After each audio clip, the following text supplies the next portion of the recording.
It's September 11th, and today I'm going to plant some autumn quick plot in this little food plot in front of me. It was planted to beans during the summer, during the spring, and it was so dry and the deer hammered it. So it didn't come up very well. There is some big and beastie in there that I broadcast, but I want to really sweeten this up because this is one of my better spots on the whole farm. So we're at the tail end of the time when it makes sense to plant food plots. The autumn quick plot is one of the last things that we plant. It'll work all the way through, about 20th of September, probably, in a lot of areas. The further north you go, obviously the growing season gets shorter and you can't plant it as late. But today being September 11th, I have no problem putting autumn quick plot in the ground using the RTP Genesis drill. So I take advantage of the subsoil moisture that's there. I don't have to have a rain now. We had plenty of that already. All I have to do is get the seed down into the ground where it gets good contact with the soil, absorbs that moisture that's already there, germinates, and it'll grow fast. So I'm gonna make this spot really nice. This is one of the better areas on my whole farm. So as soon as I get this wrapped up with the planting, I'm gonna put a trail camera on that fence post right there. There's an open gate that the deer pass through. They come the length of this little narrow food plot, and they go through that open gate or the hole in the fence there, and they go out into that bigger plot beyond that, which is planted to beans. And those beans actually did pretty well. So this is gonna be, like I said, a prime spot. I usually get a lot of pictures of bucks going into the season right here at this spot. So I'm excited about getting that process started. The bucks have spread out into their fall ranges now. It's time to get serious about figuring out where the mature bucks are at and start putting plans together to hunt them. So I'm gonna go ahead and put the drill to work first, and then I'll put the camera up on that fence post.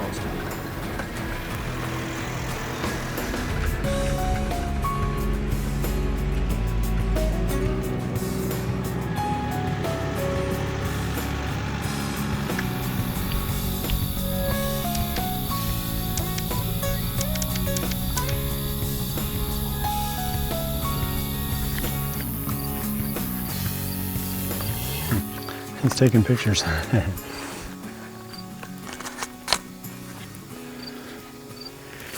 as that camera's, that's your #1 resource.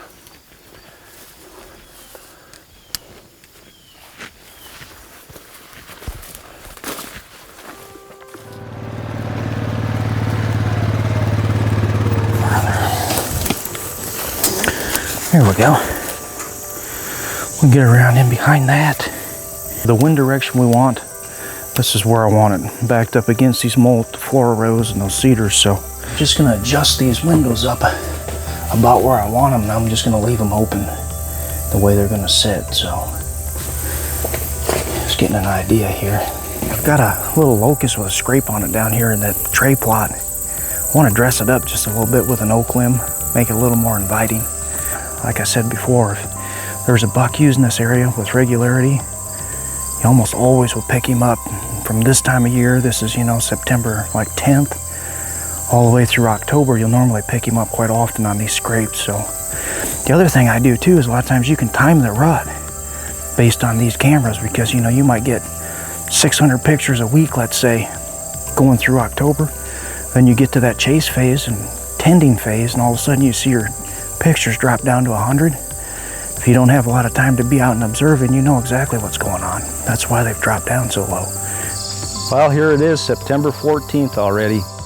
Got a bunch of stuff to do on the farm today. We're still working on some stuff for Trey. And I've run a wide net and run a lot of trail cameras. And we've had a good growing season, good rain up until about July, and then we had a little dry spell. But overall, we've had a good growing season, and the bucks we have this year are bucks of a lifetime. We've got a hit list of a lifetime. So I've got a buck I call Uno. He's a 6.5-year-old deer that we've got some history with. I actually hunted him pretty hard last year, and I should have had him killed, but he slipped through my fingers. We've got a buck we call Crabs. He's a 5.5-year-old deer that we have all kinds of history to. We've got a buck that we call Flyer. We've got 3 years of history to. And I want you guys to come back, check out the blog, and we're gonna go into more detail on how we're gonna hunt these deer and the setups we have for them. But what I really want to talk to you about today is we got youth season coming up. It starts tomorrow. My daughter will be in a couple of days. I'm always fired up about that. Love hunting with my daughter. What do you think, hon? He's a big one. Tell them the story of what happened. We were just sitting here. I said I was cold. My dad was trying to light the heater, and I told him there's a deer in the field, and he looks and he's like, "That's Big Nine. Get the gun." Who's that one? Big Nine. Niner? He broke it a little bit right there. He did? Yeah, I think that's just. She started hunting with me when she was only 3 years old. I started taking her hunting, and then when she was old enough to carry a gun, 6 or 7 years old, she's been hunting with me every year since. So she's taken a few nice deer, and I think she's been hunting long enough now to where, you know, I think she can appreciate a really nice deer. So if we get the right wind direction, she's gonna have the green light to go after Uno. So it's a buck that I have a really good pattern on. We've got 3 years to go back and look at trail pictures and every place that we've seen him, and so we've, you know, you can't make him move during daylight, but we know where he lives. So I feel like we've got a pretty good chance of getting on this deer if we get the right wind direction and the right weather. We've got a cool front, or cold front's supposed to be moving in, so we're gonna be hunting all next week. By the time you guys check back with us, hopefully we've got a deer on the ground.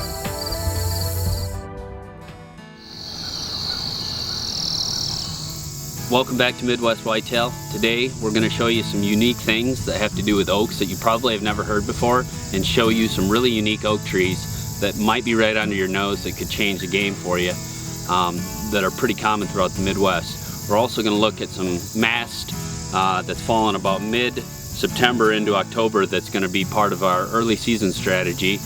And then we're going to hang a set on some mature bucks that we're going to try and target in early October, and show you a few other things we're doing to get on those mature bucks in the early season.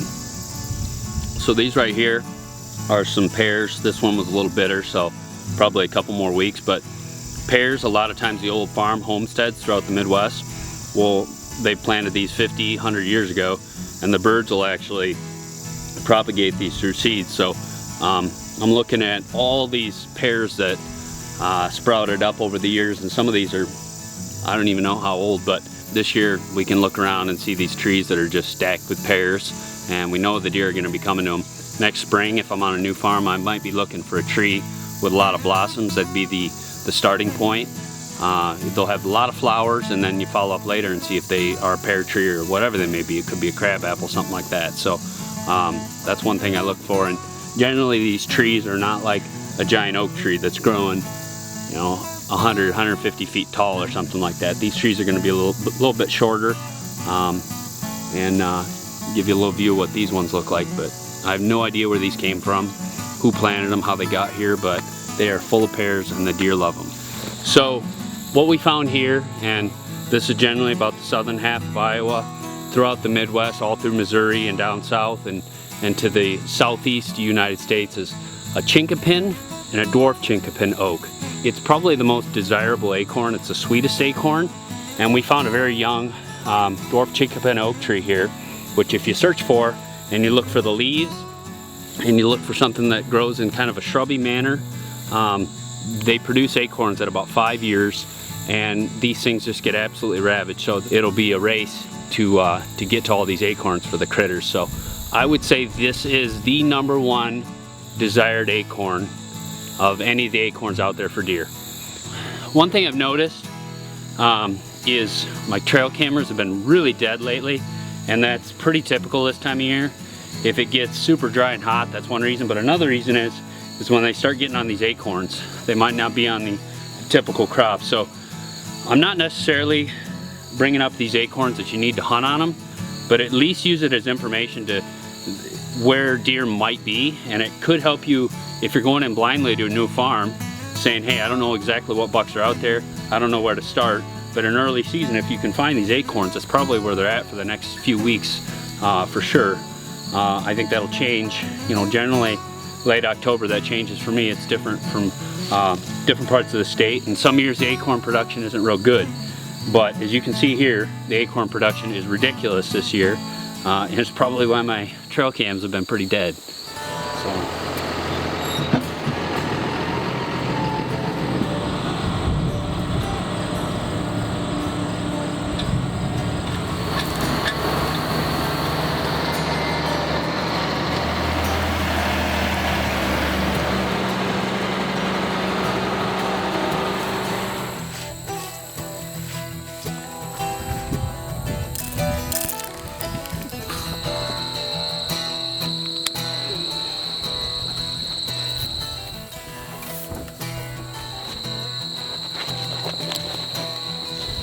this.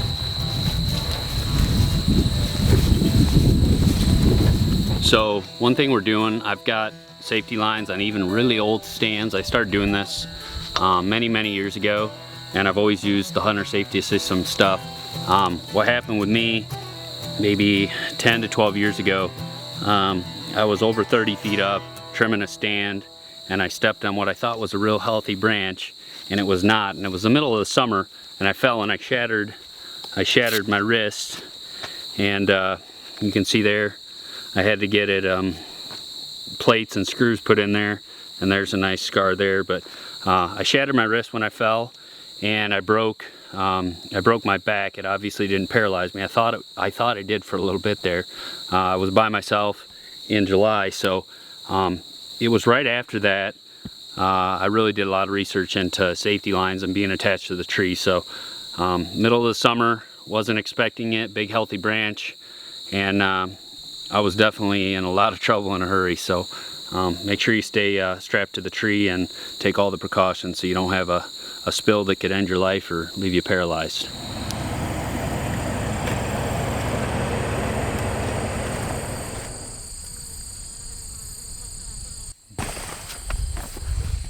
Well, it's the 16th today, 16th of September, and I put this camera out, today's Sunday, I put this camera out on Tuesday when I planted this little small strip here into autumn quick plot right in front of it.